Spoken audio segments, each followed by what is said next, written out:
Hi, this is Tutor Nick P, and this is Idioms 383.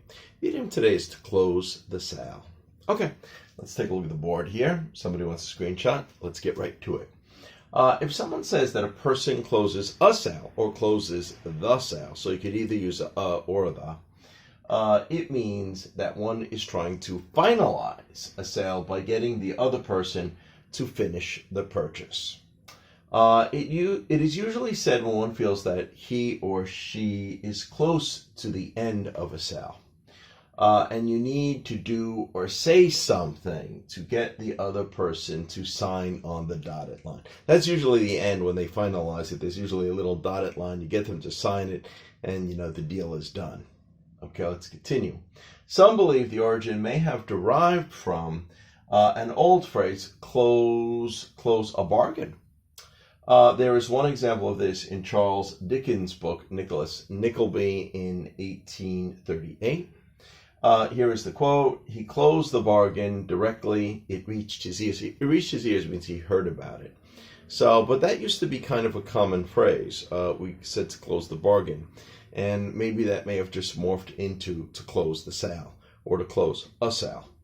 All right, and we have 4 examples of just how we use it today. This is very, very commonly used in business. So if you're a business person, you might want to pay attention. All right, here's the first one.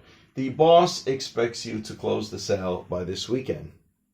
Come on, you got to finish this one, move on to the next one. She is a good talker, but for some reason, she often has trouble closing the sale. So she's good at convincing people, but she's just not good at just kind of, pushing them to the end to make sure that they sign that paper, or, the sale make the sale finalized. All right, number 3, you need to sweeten the deal so you can close the sale. Well, sweeten the deal is usually you do an extra little thing just to get that person to be finally convinced to, okay, I'll go along with it. This is a good deal, I'll sign. So you got to sweeten the deal, usually by adding a little something extra that, is very beneficial to them or preferable to them. All right, anyway, and number 4 here. If you want to be a good salesperson, you need to learn how to close a sale. Okay, yeah, there's a little skill or talent to that too. Anyway, I hope you got it. I hope it's clear. I hope it was very informative. Thank you for your time. Bye-bye.